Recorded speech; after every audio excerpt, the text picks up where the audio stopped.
जतिन, अभी तस्वीरें दिखाइए, किस तरह के इंतजाम किए गए हैं, क्या कुछ तैयारी दिख रही है? क्योंकि अभी कहा जा रहा है कि नई उम्मीद के साथ नया सवेरा तो हो चुका है। जो जंजीरों में चीजें बंधी हुई थी, अब वो भारत आजादी के साथ सांस लेगा। तस्वीरें दिखाइए। जी बिल्कुल, देखिए जिस माफिया का जिक्र गिरिराज सिंह भी कर रहे हैं, दरअसल ये वो माफिया है जो कि लाखों हेक्टेयर जमीन वक्फ बोर्ड के पास थी, लेकिन उसकी कमाई महज 150 करोड़ रुपए, और उस पैसे का भी इस्तेमाल जो निचले तबके के मुस्लिम है उन तक नहीं पहुंच पा रहा था। लेकिन अब ये नई उम्मीद लेकर जो नया बिल पास हुआ है और अब कानून बन जाएगा, क्योंकि राष्ट्रपति के हस्ताक्षर उस पर होने बाकी है। उसके बाद जो निचले तबके के लोग हैं उनको इस वक्फ का जो फायदा है वो पहुंचेगा। दूसरी तरफ सुरक्षा के पुख्ता इंतजाम है। मैं इस वक्त देवबंद में हूं और देवबंद की उस मस्जिद की तस्वीरें भी आपको दिखाऊंगा और जहां पर सिक्योरिटी अरेंजमेंट्स हैं वो भी आपको कुछ देर में दिखाऊंगा। लेकिन अलर्ट इस बात का है कि किसी भी तरीके का प्रोटेस्ट ना हो। यही कारण है कि पूरे उत्तर प्रदेश में अलर्ट है और अलग अलग जगहों पर सीएपीएफ की जो तैनाती है वो एडमिनिस्ट्रेशन द्वारा की गई है। डीजीपी का भी एक नोटिफिकेशन सामने आया था जिसमें तमाम पुलिस कर्मियों की जो छुट्टी है वो इस पूरे मामले में कैंसिल कर दी गई, ताकि किसी भी तरीके का हुड़दंग ना हो सके, प्रोटेस्ट ना हो सके। क्योंकि all India Muslim personal law board ने इस बात की चेतावनी दी थी कि अगर बिल पास होता है तो सड़कों पर लोग उतरेंगे। अगर ऐसी स्थिति देखने को मिलेगी तो संभवतः पुलिस कार्रवाई भी उस पूरे मामले में की जाएगी। तो तमाम पुलिसकर्मियों की छुट्टियों को कैंसिल किया गया है। साथ ही सीएपीएफ की तैनाती अलग अलग जगहों पर की गई है और ये वो जगह है जहां पर लगातार चलिए तैयार है, पुलिसकर्मी तैयार है, किसी भी घटना को कोई गलत तरीके से अंजाम ना दे, इसकी मुकम्मल तैयारी कर ली गई है कि उसे कैसे रोका जाए। इधर राज्यसभा में वक्फ संशोधन विधेयक पर चर्चा के दौरान भाजपा सांसद सुधांशु त्रिवेदी ने विपक्ष पर तीखा प्रहार किया। कहा हमारा देश संविधान से चलेगा, मजहबी फरमान से नहीं। कुछ लोग वो हैं जो उम्मा का ख्वाब पाले हुए थे।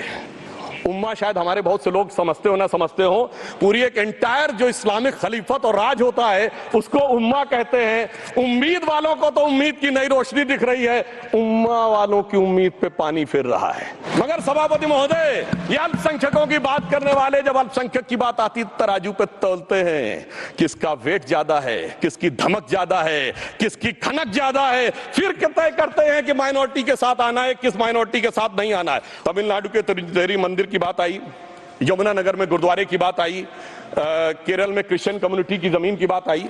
बहुत सारे लोग प्लेसेस ऑफ वर्शिप के एक्ट की बात करते हैं, तो as per places of worship act Tamil Nadu का मंदिर का तो स्टेटस नहीं चेंज हो सकता भाई। 15 अगस्त 47 के बाद किसी प्लेस ऑफ वर्शिप का स्टेटस नहीं चेंज हो सकता, तो वक्फ बोर्ड को क्लेम फॉरफिट कर देना चाहिए, because it is in contrast to the places of worship act. परंतु अब सुनिए, यही गुरुद्वारे के बारे में भी होना चाहिए।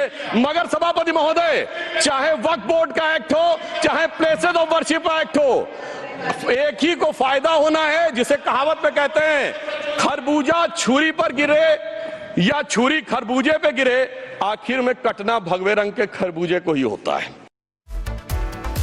तो वक्फ बिल लोकसभा और राज्यसभा में पास हो गया है, लेकिन वक्फ बिल को लेकर अब धर्म वाली सियासत भी शुरू हो गई है। कुछ मुस्लिम धर्मगुरु और मुस्लिम संगठन के लोग वक्फ बिल के समर्थन में वोटिंग करने वाली पार्टियों को देख लेने की धमकी दे रहे हैं। तो अब हिंदू संत भी खुलकर कह रहे हैं कि हम भी लोगों को चुनाव में देख लेंगे जिन्होंने वक्फ बिल का विरोध किया है। की रिपोर्ट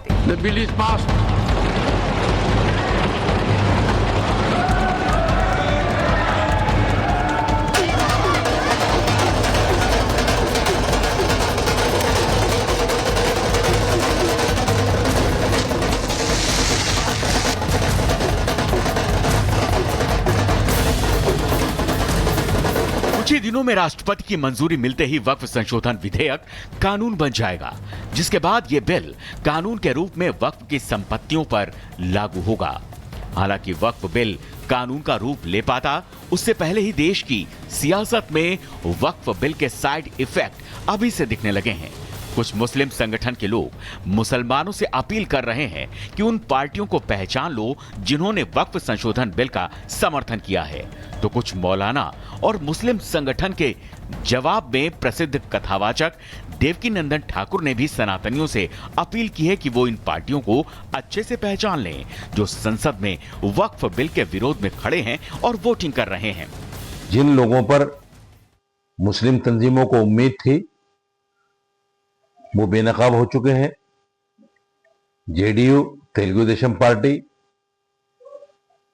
रामविलास पासवान की पार्टी, आरएलडी, ये सब बेनकाब हो चुके हैं। जो मुस्लिम वोटों के नाम पर राजनीति करते हैं। बड़े अफसोस की बात है, जिस तरीके से उम्मीद लगाई गई थी नीतीश कुमार जी से और नायडू जी से, वो उस उम्मीद के ऊपर खरे नहीं उतरे। उम्मीद मतलब क्या, आप बिल का खिलाफत चाहते थे? उम्मीद थी कि बिल की खिलाफत में ये वोट करेंगे। बिल का खिलाफत क्यों मौलाना साहब? बिल का खिलाफत इसलिए कि वक्त जो है माले खुदा, माले रसूल, माले इमाम है, वक्फ अल औलाद है, वक्फ अल खैर है। औकाफ हमारे पूरी तरीके से तबाह बर्बादी से बचाने के लिए। अभी सदन में वक्फ बिल पास हुआ है, रात के 12 बजे तक बहस चली है और उनका पक्ष लेने वाले हिंदू नेता हैं। एक भी मुस्लिम नेता ने यह नहीं कहा कि सनातन बोर्ड बनाओ, लेकिन कितने हिंदू नेता हैं जो कह रहे हैं कि वक्फ बोर्ड बचाओ। क्यों? क्योंकि हम और आप ईमानदारी से धर्म के रक्षक नहीं हैं, हम और आप ईमानदारी से देश के रक्षक नहीं हैं। हम उन गद्दारों के साथ भी खड़े हो जाएंगे जो हमारे साथ गद्दारी कर रहे हैं, क्योंकि हम व्यक्ति के सपोर्टर हैं, विचार के सपोर्टर नहीं। जबकि मुझे मानना ऐसा है कि हमें अपने धर्म का सपोर्टर होना चाहिए, अपने राष्ट्र का सपोर्टर होना चाहिए। व्यक्ति तो आते जाते रहेंगे। दरअसल मुस्लिम धर्मगुरुओं की तरफ से जिन पार्टियों के बेनकाब होने की बात कही जा रही है, दरअसल ये पार्टियां कोई और नहीं, जेडीयू, टीडीपी, राष्ट्रीय लोक दल और लोक जनशक्ति पार्टी हैं। ये वो पार्टियां हैं जो वक्फ संशोधन विधेयक के समर्थन में सड़क से लेकर संसद तक डटी हैं। वक्फ बिल के पक्ष में वोट करने से रोकने के लिए इन्हें तमाम कोशिशें की गई, लेकिन इन पार्टियों ने सड़क से लेकर संसद तक खोलकर कहा वक्फ बिल मुसलमानों के हित में है और वो मोदी सरकार का साथ देंगे। ये जो अमेंडमेंट आया है तो खास करके जो पसमानदा मुसलमान है, गरीब सब मुसलमानों के लिए, खास करके उन वर्गों में जिनमें गुर्बत है, जिनकी अपनी समस्या थी, तो वो अब इसमें भी पार्टिसिपेट कर सकते हैं, उनके रिप्रेजेंटेटिव होंगे और उसमें बेटर तरीके से ये इस पैसे से उनके लिए भी बेहतर स्कूल हो, अदर इंस्टीट्यूशंस हो, वो सुविधा किया जाएगा। जो भी मोदी सरकार लेकर आती है आपके लिए अनकॉन्स्टिट्यूशनल हो जाता है, आपके लिए वो काला दिन हो जाता है। इसी तरीके से एक काला दिन सीए के वक्त आया था, इसी तरीके से एक काला दिन धारा 370 के वक्त आया था, इसी तरीके से पूरा लोकसभा का चुनाव काले दिन के तौर पे था। क्यों? क्योंकि उसमें आरक्षण हम लोग छीन रहे थे, उसमें संविधान की हम लोग हत्या कर रहे थे। सिर्फ झूठ बोलना, फॉल्स नैरेटिव सेट करना, लोगों में एक डर का माहौल पैदा करना, सिर्फ विपक्ष की अब ये भूमिका रह गई है।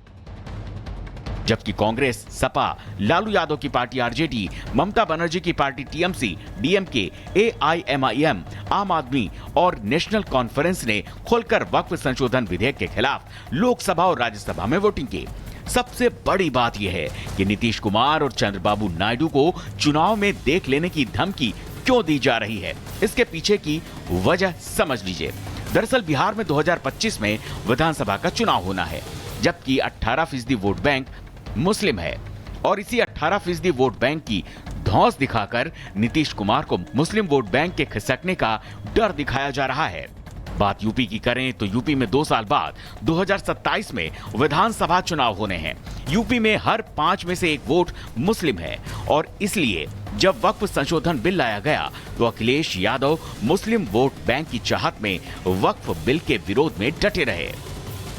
मैं अंत में इतना ही कहना चाहता हूं कि ये वक्फ बिल जो लेकर के आए, कोई उम्मीद लेकर के नहीं आ रहा है। ये सोची समझी रणनीति का हिस्सा है। मैं और अपने दल और साथियों के साथ कहता हूं कि समाजवादी पार्टी इसका विरोध करती है, वोट पड़ेगा तो हम इसके खिलाफ वोट डालने जा रहे हैं। सर बिल पास हुआ, सर क्या पास हुआ? जो बहुमत में होता है उनका तो बिल पास ही हो जाता है। वक्फ संशोधन विधेयक बिल के पास होने से पहले नीतीश कुमार और चंद्रबाबू नायडू को धर्मनिरपेक्षता का पाठ पढ़ाया गया, लेकिन जेडीयू और टीडीपी ने विपक्ष की धर्मनिरपेक्षता वाली दलील को खारिज कर दिया और यही वजह है कि मुस्लिम संगठन नीतीश कुमार और चंद्रबाबू नायडू को धोखेबाज कहकर सबक सिखाने की बात कह रहे हैं। Bureau report, Republic Bharat.